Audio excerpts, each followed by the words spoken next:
Bonsoir à tous, nous sommes dimanche 5 février 2023, vous êtes sur Bonferré Télévision, bienvenue dans cette session d'information dominicale que nous ouvrons avec cette déclaration de presse des structures de la société civile nigérienne réunies au sein du cadre de concertation d'action citoyenne indépendante. Ils ont tenu à réagir face à ce qu'ils qualifient de démarche visant à faire taire un acteur de la société civile nigérienne dans les prises de position gênent. Il s'agit du coordonnateur du mouvement M62, Abdoulaye Seydou, arrêté et incarcéré à la prison civile de Kolo. Dans la déclaration publiée ce dimanche, le cadre de concertation a tenu à rappeler au président de la République, Bazoum Mohamed, les engagements qu'il a pris en janvier 2022 aux acteurs de la société civile nigérienne. Des précisions avec Youssoufou Haïdara.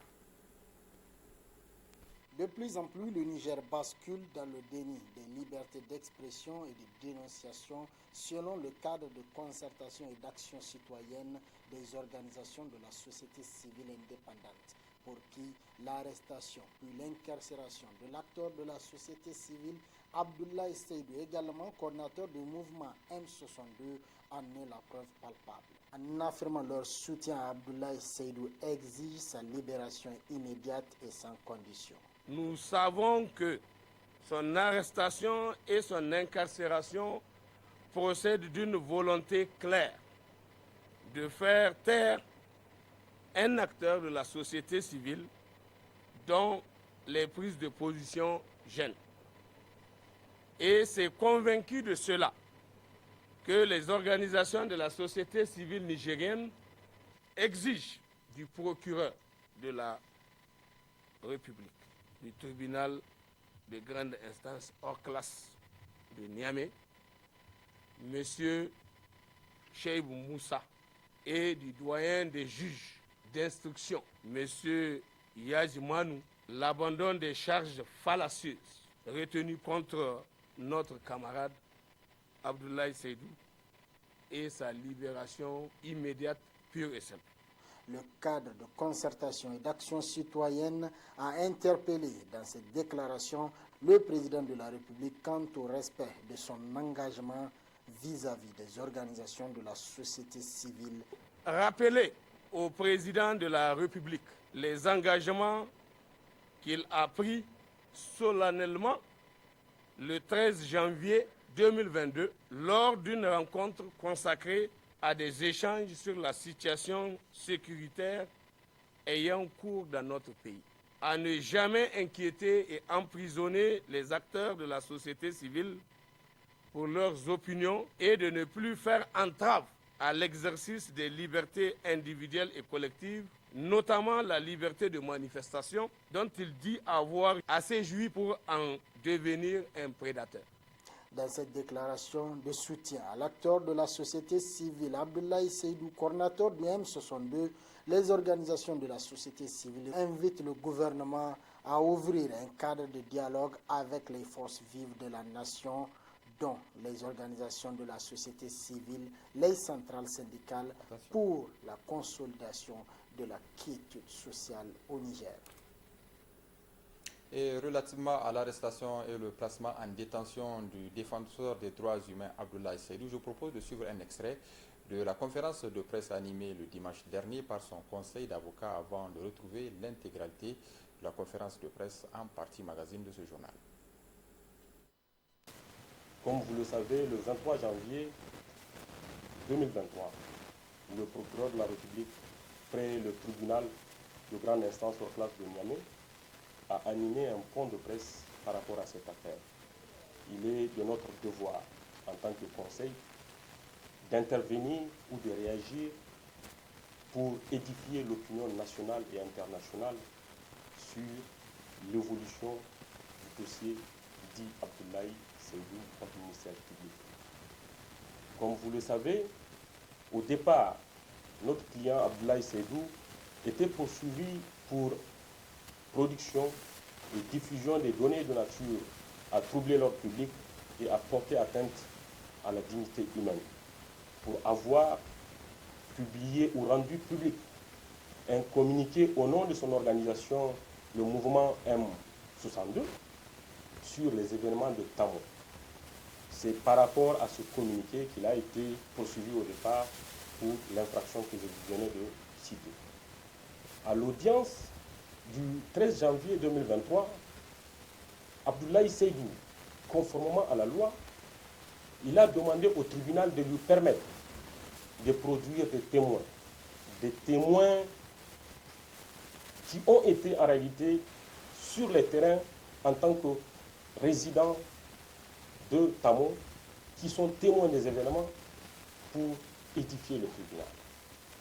À cette demande, le procureur de la République s'est farouchement opposé. C'était même à cette occasion que le procureur de la République a déclaré en pleine audience qu'il regrette d'avoir laissé Abdoulaye Seydou en liberté. L'intégralité de cette conférence de presse du Conseil d'avocats de l'acteur de la société civile et défenseur des droits humains, Abdoulaye Seydou, a retrouvé donc en fin de ce journal après la rediffusion de votre revue de la presse, la une des journaux de Bonferré Télévision de tous les jeudis. La suite de ce journal à présent avec le syndicat national des encadreurs pédagogiques du secondaire qui a tenu les assises de son premier congrès statutaire ce dimanche. C'était sous le thème « L'encadrement pédagogique, quelle contribution pour un enseignement et un apprentissage de qualité ?» Des précisions, c'est avec Reina Moussa. C'est sous le thème « L'encadrement pédagogique, quelle contribution pour un enseignement-apprentissage de qualité » que s'est ouvert le premier congrès statutaire du syndicat national des encadreurs pédagogiques du secondaire SINEPS. Un congrès qui se tient à un moment où le secteur éducatif traverse des moments difficiles. C'est avec beaucoup de plaisir que nous convoquons aujourd'hui ce congrès pour vous rendre compte de notre bilan et faire un état des lieux de sa gestion. Ce congrès est l'occasion donnée à chacune et à chacun de nous de faire le bilan de la période écoulée et surtout de contribuer à la définition des mandats et revendications du SINEPS pour affronter la période qui va suivre. En procédant à l'ouverture des travaux, le représentant du ministre de l'Éducation nationale a adressé ses félicitations à l'ensemble des militants et militantes ainsi qu'à l'équipe dirigeante du SINEPS pour la tenue du dit congrès. Qu'il me soit permis à cet effet d'adresser mes sincères félicitations à l'ensemble des militantes et des militants du SINEPS ainsi qu'à l'équipe dirigeante de ce syndicat pour l'organisation de ce congrès leur permettant de se conformer aux dispositions statutaires de leur organisation syndicale. Un congrès, au-delà du symbole qu'il représente, est avant tout un moment privilégié de réflexion sur l'avis de l'organisation, sur le bilan de ses actions et sur les perspectives d'avenir. Au cours de ces assises, les congressistes auront à échanger sur les différents points cruciaux qui entravent la bonne marche de leur domaine professionnel, à l'issue duquel un nouveau bureau sera mis en place. Autre aspect de ce journal, l'agence de pèlerinage pour le Hajj et la Oumara Al-Manasik a procédé ce dimanche matin à la remise de kits complets pour ses futurs pèlerins pour le vol spécial Ramadan 2023. Ils sont un peu plus de 80, ces heureux futurs pèlerins à avoir reçu leur kit complet, et cela à 2 mois de la tenue de ce voyage spirituel. À cette cérémonie, Reina Sharifa Paredou, y était, on suit son reportage.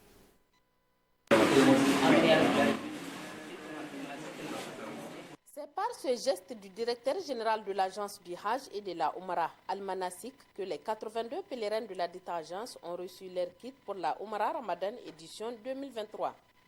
Ramatou est l'une des candidates bénéficiaires.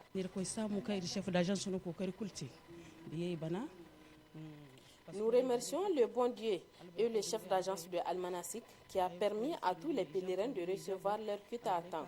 Pour le reste, on souhaite que Dieu nous le facilite. Délivrer les kits aux pèlerins 2 mois avant la date prévue est une première de l'organisation de la Oumra. Le directeur général Abdelaziz Idrissa Djigal invite tous ceux qui désirent effectuer la Oumra de s'inscrire. On a jugé utile de faire les visas un peu tôt et les billets d'avion. Comme vous le savez, les billets d'avion, plus le temps avance, plus ça devient plus cher. Les hôtels aussi à la Mecque comme à Médine, tout est prêt pour nos pèlerins. Et pour des pèlerins qui désirent s'inscrire aussi, la porte est ouverte. L'inscription continue jusqu'à présent au niveau de notre agence. Le directeur de Al-Manasik a saisi l'occasion pour inviter les candidats dont les dossiers sont incomplets de les compléter pour pouvoir effectuer leur Oumra cette année. La route Est-Ouest Niamey, appelée communément Niamey-Niala, était censée durer au moins 15 ans après sa réalisation. C'était en 2011 sous la Renaissance Acte 1, mais très vite la voie s'est dégradée et est devenue impraticable pour les usagers de la route. Une lueur d'espoir cette année pour sa réhabilitation éventuelle avec la signature de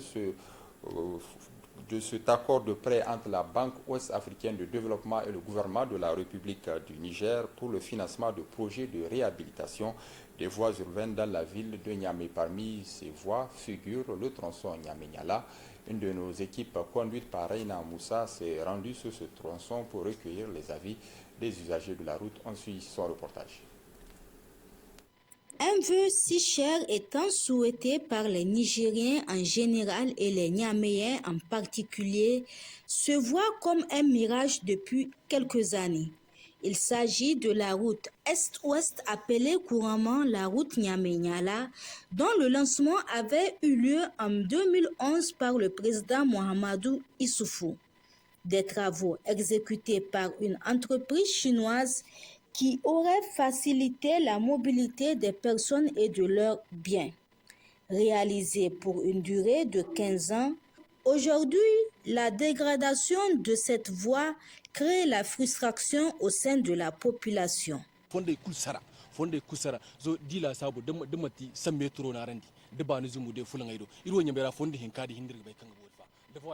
Cette voie est vraiment impraticable. Aujourd'hui, hormis le financement, avec nos frais de portière seulement, on peut arranger la route Niamey-Niala.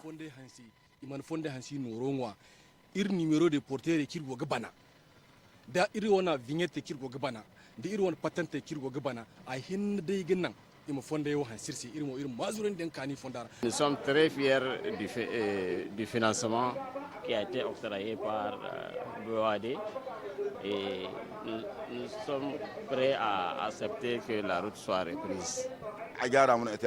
Niamey-Niala, chaque fois, ils disent Niamey-Niala. Alors que la route est impraticable. Même les taximans ne veulent pas emprunter cette voie. À plus forte raison, les particuliers.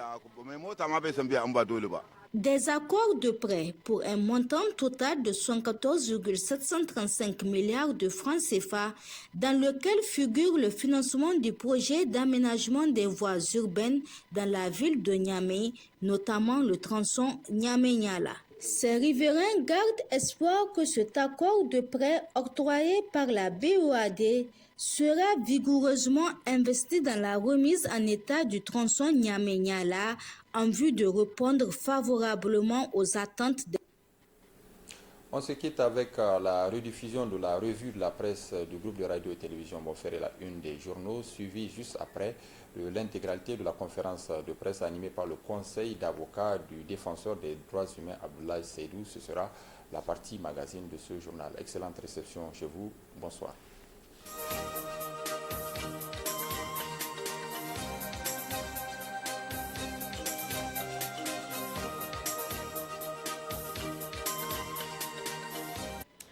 Place à présent à la rubrique La Une des journaux de cette semaine avec Mustapha Brahman Zongoma. Mustapha, bonsoir. Bonsoir Cherifatou Parezo, bienvenue également à la Une des journaux de Bonferré Télévision de ce jeudi. Et Mustapha, que nous rapportent nos confrères de la presse écrite cette semaine? Cette semaine nous rapporte le récit du déroulé du procès sur la tentative de coup d'État avorté du 31 mars 2021, le début d'instruction des dossiers du détournement et de corruption transmis par la Alcia à la justice et la menace réelle qui pèse sur les libertés individuelles et collectives au vu du traitement judiciaire qui est réservé au dossier du défenseur des droits humains et coordonnateur du mouvement M62, M. Abdoulaye Seydou.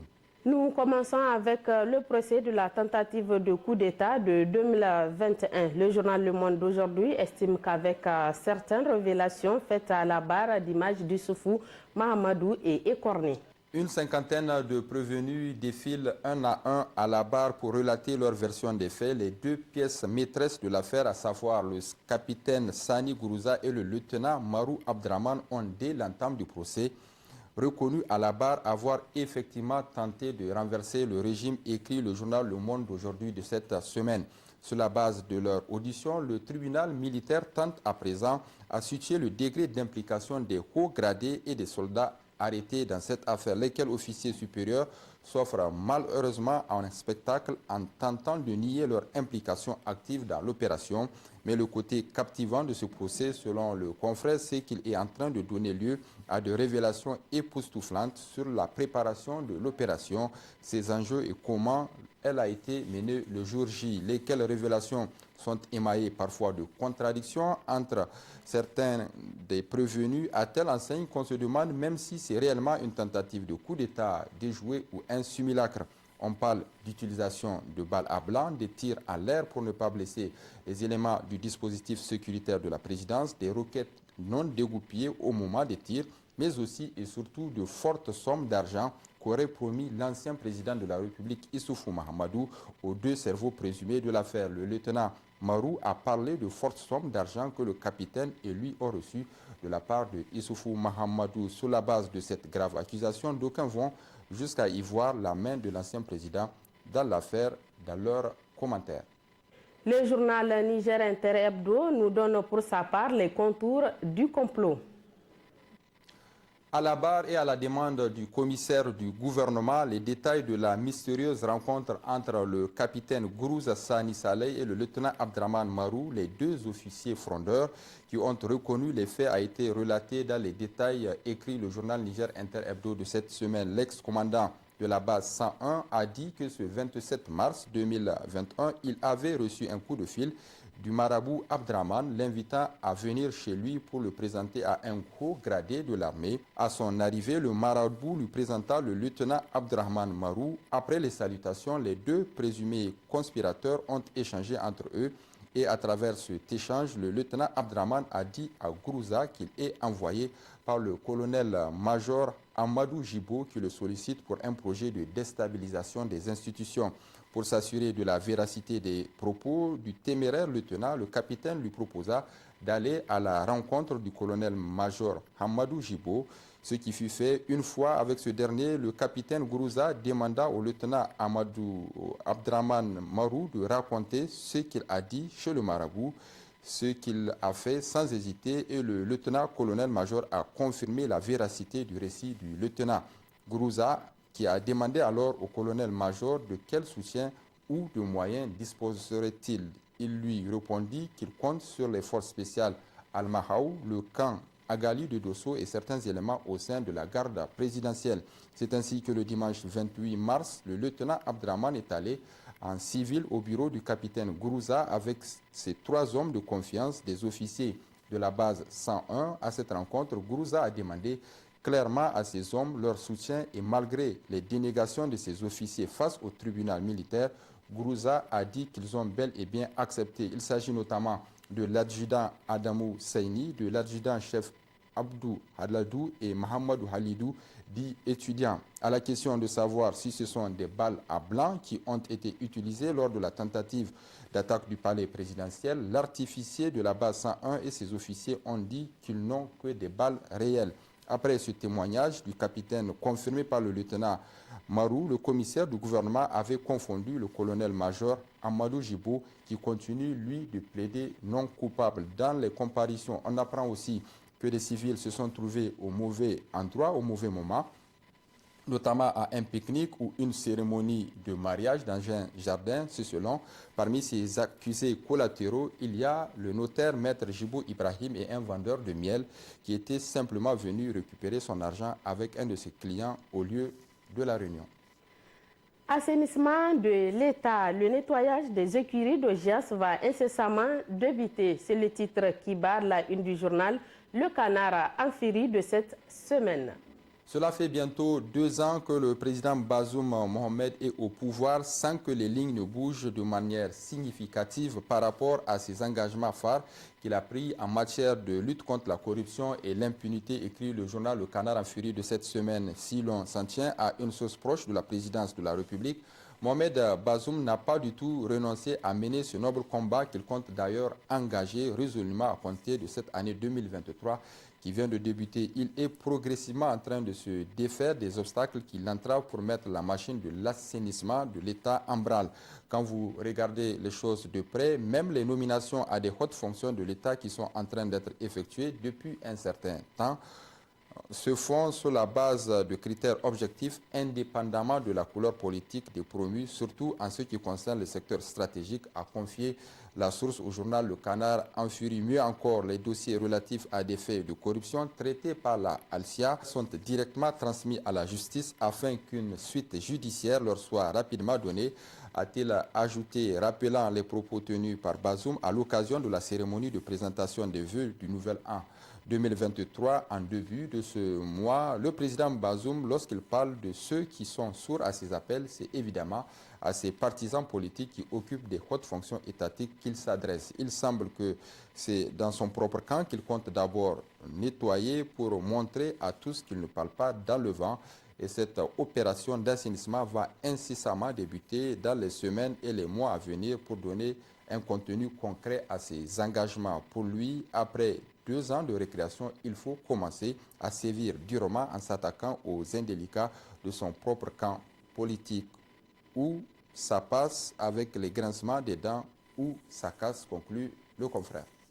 Quotidien privé, l'inquiéteur d'hier mercredi, titre Atteinte aux libertés, interdiction de manifestation, Bazoum Mohamed chausse les bottes de Issoufou.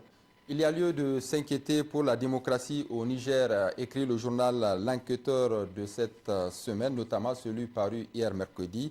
Dès ses premiers pas en tant que président de la République, Bazoum Mohamed s'est évertué à aplanir les malentendus entre le gouvernement et le corps intermédiaire. La société civile doit alerter sur la gouvernance et doit dénoncer quand il y a un dérapage ou quelque chose qu'elle considère comme tel. Nous avons besoin d'acteurs qui jouent ce rôle de sentinelle, a déclaré Bazoum Mohamed lors de sa rencontre avec les représentants de la société civile. C'était le 7 juillet 2021, rappelle l'enquêteur. Le 13 janvier 2022, il avait aussi promis de ne jamais inquiéter et emprisonner les acteurs de la société civile pour leur opinion, de ne plus faire entrave à l'exercice des libertés individuelles et collectives, notamment la liberté de manifestation dont il dit avoir lui-même assez joui pour en devenir un prédateur. À l'épreuve des faits, on se rend compte que ce serment a tenu à peine une petite année. Abdoulaye Seydou, coordonnateur du mouvement M62, Moutounti Bourkintare a été inculpé et placé sous mandat de dépôt à la prison de Kolo ce 23 janvier 2023, rappelle le journal, accusé de publication susceptible de troubler l'ordre public dans un premier temps. L'activiste est finalement tombé dans les nasses de la justice sous l'inculpation de complicité d'incendie. Au journal de tirer la sonnette d'alarme sur le fait que les ingrédients d'une dictature sont de nouveau réunis, restriction des libertés individuelles et collectives et une justice instrumentalisée. Au fil des mois, Bazoum Mohamed ressemble à s'y méprendre à son prédécesseur Issoufou Mahamadou. En tout cas, il multiplie les postures antidémocratiques. La grande majorité des Nigériens en est convaincue. Mustapha, voyons à présent les restes des titres des journaux parus cette semaine. Principalement le titre du journal L'Actualité numéro 692 du 30 janvier 2023. Gestion du syndicat national des conducteurs routiers voyageurs du Niger, environ 200 millions de francs CFA détournés. Le journal L'Éclosion numéro 238 du 31 janvier 2023, pour sa part, a titré « Politique de débauche, les pêcheurs du PNDS Tareya feignent d'ignorer une chose, Lumana, c'est Hama Amadou ». Et puis le quotidien gouvernemental Le Sahel numéro 10472 du 1er février 2023 nous apprend à sa une la signature d'un accord de prêt entre le gouvernement de la République du Niger et la Banque ouest-africaine de développement, la BOAD. Le prêt d'un montant de 75 milliards de francs CFA va permettre de financer divers projets. C'est la suite des promesses de financement du PDES 2022-2026. obtenus lors de la table ronde de Paris organisée le 6 décembre 2022, rappelle le confrère. Merci Mustapha pour tous ces détails. Merci beaucoup, Chérifatou Padezo. Vous pouvez suivre la revue de la presse et nos différents journaux et chroniques sur notre chaîne YouTube Bonferré TV. Bonne soirée et bonne réception. Au revoir.